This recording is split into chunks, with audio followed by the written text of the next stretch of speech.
اللہ سبحانہ و تعالیٰ نے حضور اور حضور کی اہل البیت کی محبت میں یہ دنیا خلق کی ہے۔ تو اب ہمارا کام کیا ہے کہ ہم ان کی خوشی میں خوشی کا اظہار کریں، ان کے غم میں غم کا اظہار کریں۔ مقصد حیات کیا ہے از نظر قرآن؟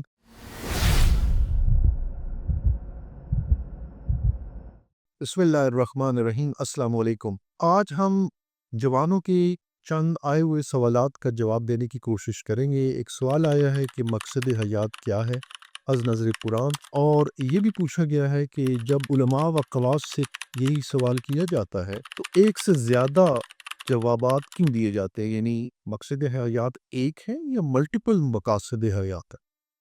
تو یہ جو دو تین سوالات ہیں، ان کو ہم کوشش کریں گے اختصار کے ساتھ ان کو ایڈریس کیا جائے، ان کا جواب دینے کی کوشش کی جائے۔ دیکھیے، مقصد حیات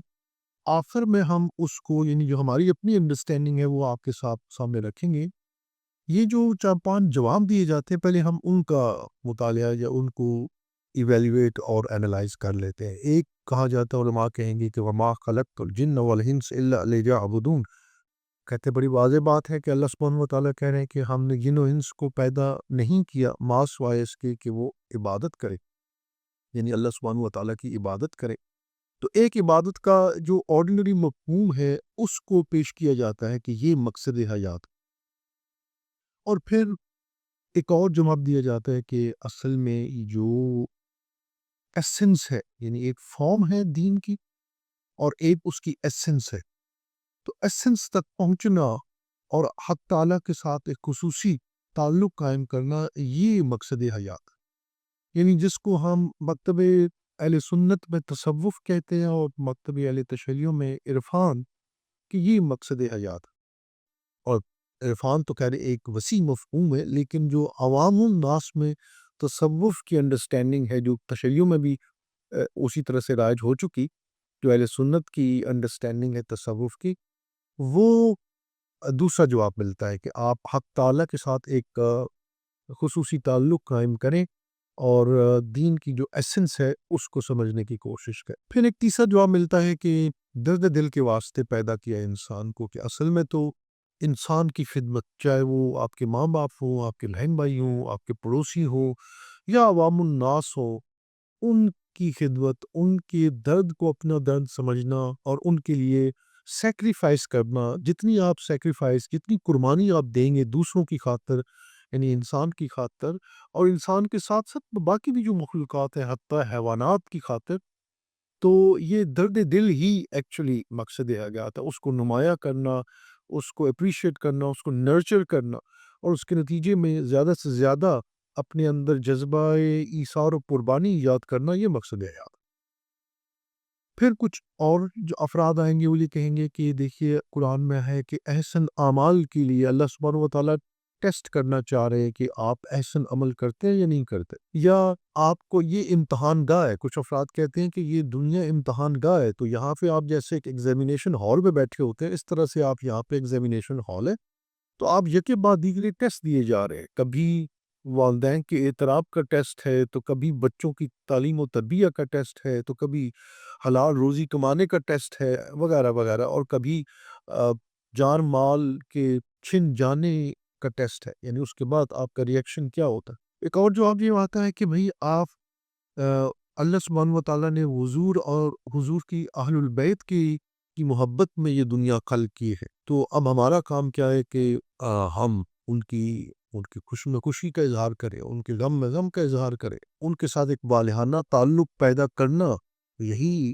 ہمارا مقصد حیات ہے۔ اور پھر ایک آج کل شہروں کے اندر ایک تصور بھی ایجاد ہوا ہے، آلدو اس کو اتنی اہمیت نہیں دینی چاہیے، وہ neither here nor there، لیکن یہ بھی تصور پایا جاتا ہے کہ بھائی کوئی مسئلے کی بات نہیں ہے، یہ علماء نے اور دینی جو ایک خاص لباس عورتیں افراد، انہوں نے زندگی کو اور دین کو کمپلیکیٹ کرتے ہیں۔ زندگی بڑی آسان ہے، اللہ تعالیٰ نے آپ کو پیدا کیا، آپ کسی کی دل آزاری نہ کریں اور کسی کا حق نہ چھینیں، باقی آپ جو کرنا چاہتے ہیں کر لیں، کوئی ٹینشن زیادہ لینے کی ضرورت نہیں ہے۔ اللہ تعالیٰ رحیم و کریم ہے، یہ علماء نے سختی والا ایلیمنٹ سامنے دے کے آگے، باقی اتنی مشکل بات ہے نہیں۔ تو اگر آپ یہ دیکھیں کہ کافی آخری جو نظریہ ہے اس کو تو ترک کر دیں، لیکن باقی جو نظریات ہیں وہ بہرحال قرآن سے، یعنی عقل و نقل سے لوگ ان کو استنباط کرتے ہیں، ان کو پیش کرتے ہیں۔ ہماری انڈرسٹینڈنگ کیا ہے، یعنی جو بطور طالب علم جو ہم سیکھ رہے ہیں اور پچھلے عرصے سے سیکھ رہے ہیں، اس میں بات سمجھ نہیں آتی ہے کہ اصل میں جب ان تمام نظریات کو آپ مد نظر رکھیں اور یہ یکجا کر دیں ایک انسان کے اندر، یعنی ایک انسان ہے جو عبادت کا جو بھی مفہوم ہو، چاہے وہ چھوٹا مفہوم ہو یا بہت وسیع مفہوم ہو، وہ عبد خدا ہے، وہ اس کو بجا لاتا ہے، تو اس کو بجا لانی چاہیے۔ دوسرا ہے کہ وہ حقیقت تک پہنچے، جیسے وَيُعَلِّمُهُمُ الْكِتَابَ وَالْحِکْمَةَ، تو جب تعلیم دی جاتی ہے کتاب کی، تو تعلیم پھر حکمت کی بھی دی جاتی ہے جو انبیاء کرتے رہے اور حضور نے بھی کیا۔ تو یقیناً جب مجھے کوئی تعلیم دے رہا ہے حکمت کی، تو مجھے حکمت تک بھی پہنچنا ہے، تو اس کی جو ریشنل ہے، جو فلسفی ہے، جو ڈیپ میننگ ہے، پنہان راز ہے جو حکم آیا ہے اللہ سبحانہ و تعالیٰ کی طرف سے، اس تک بھی مجھے پہنچنا ہے۔ اور اللہ سبحانہ و تعالیٰ کے ساتھ ایک خصوصی، جب ہم ہر چیز ہی کو کہہ رہے ہیں کہ ہم جب نیت، میں کئی دفعہ کہتا بھی رہتا ہوں، جوانوں سے یہ بات ہوتی ہے کہ مکتب تشیع کی نیت کتنی اچھی ہے، کتنی واضح ہے، صاف ہے، اور اس کے باوجود اگر تشیع یا مکتب تشیع کے افراد کو بات سمجھ میں نہ آئے، تو کتنے افسوس کی بات ہے کہ ہم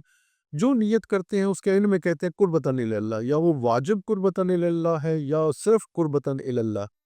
تو غور تو کریں کہ قربتاً الی اللہ کیا ہے، یعنی میں کہہ رہا ہوں جو میں کام، نماز پڑھ رہا ہوں قربتاً الی اللہ، روزہ رکھ رہا ہوں قربتاً الی اللہ، امام حسین علیہ السلام کی زیارت پہ گیا ہوں قربتاً الی اللہ، جو کام کر رہا ہوں یہ میں کہہ رہا ہوں کہ میں اس کے لیے کر رہا ہوں، اور مجھے یہ پتہ ہی نہ ہو کہ قربتاً الی اللہ ہے کیا چیز، تو یہ ایک افسوس کی بات ہوگی۔ تو اصل میں جب جس کو ہم عرفان و تصوف کہتے ہیں، میں سادہ طریقے سے بات کروں، جزیات میں فرق ہے،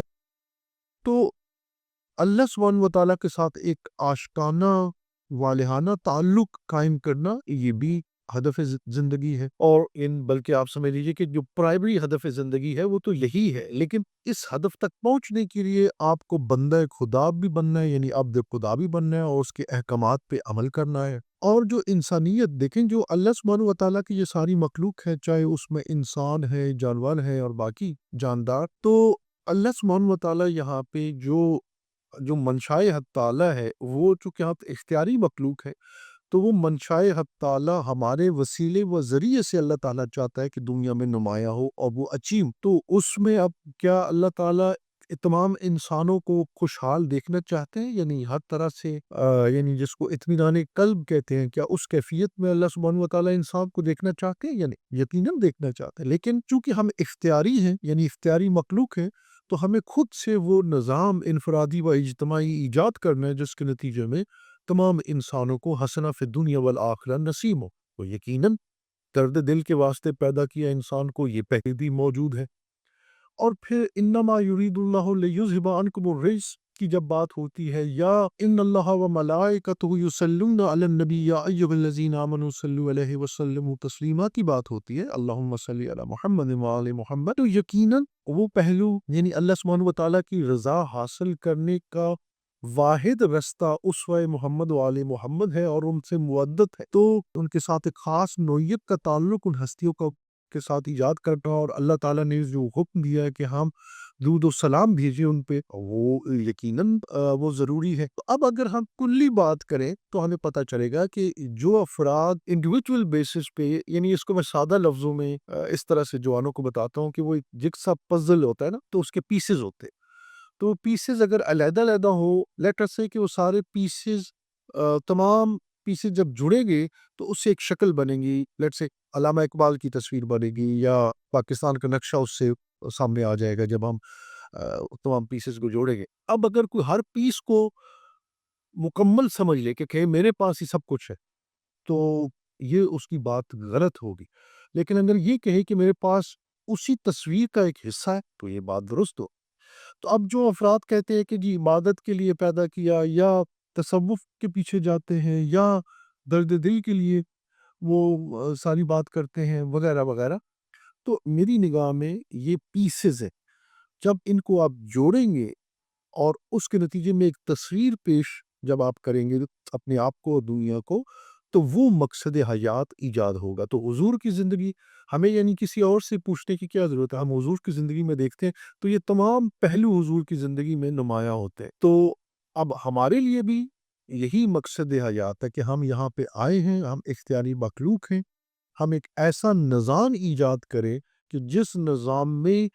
عبادت حق تعالیٰ بھی ہو رہی ہو، جس میں ہم وہ جو قربت ہے اللہ سبحانہ و تعالیٰ کے ساتھ، پراکسیمیٹی ود اللہ سبحانہ و تعالیٰ، وہ بھی ایجاد ہو رہی ہو، انسان اور انسانیت اور جانداروں کا اور جانوروں کا جو حق ہے یا حقوق ہے وہ بھی ہم پورے کر رہے ہوں، اور حضور کی اہل البیت سے جو معدت کا تقاضا ہے، اور وہ ہماری ہی نجات کے لیے وہ معدت کا تقاضا ایجاد ہوا ہے قرآن کے اندر، تو اس پہ بھی ہم پورے اتر رہے ہوں۔ تو یہ سارا جب ہم کام کریں گے تو اس کے نتیجے میں ہم اپنے مقصد حیات کو پہنچیں گے۔ اور اس کو اگر بالکل کنکلوژن میں سادہ الفاظ میں بیان کروں، میں یہ کہوں گا کہ دیکھیے اللہ سبحانہ و تعالیٰ رحیم و کریم ہے، اور اللہ تعالیٰ کی جو صفات ہیں جب ہم ان پہ غور کرتے ہیں تو علامہ اقبال نے بڑے سادہ الفاظ میں اپنی شاعری میں اس کو بیان کر دیا کہ کہتے ہیں کہ ہر لحظہ ہے مومن کی نئی آن نئی شان، گفتار میں کردار میں اللہ کی برہان، قہاری و غفاری و قدوسی و جبروت، یہ چار عناصر ہو تو بنتا ہے مسلمان، ہمسائے جبریل ابھی بندہ خاکی ہے اس کا نشیبن، نہ بخارا نہ بدخشا، اور یہ راز کسی کو نہیں معلوم کہ مومن قاری نظر آتا ہے حقیقت میں ہے قرآن۔ تو انسان اور مومن انسان نمائندہ ہے، وائس جیرنٹ ہے، خلیفہ ہے فی الارض اللہ سبحانہ و تعالیٰ کا۔ تو ہمارا مقصد حیات کیا ہے کہ ہم خصوصیات جو اللہ کی خصوصیات ہے اللہ سبحانہ و تعالیٰ کی، اس کے مظہر بنے۔ تو وہ جب اظہار ہوگا انفرادی و اجتماعی طور پہ، تو اس کے نتیجے میں جو معاشرہ ایجاد ہوگا وہ منشائے حق تعالیٰ ہے، اور وہی ہمارا مقصد حیات ہے۔ والسلام علیکم ورحمۃ اللہ وبرکاتہ۔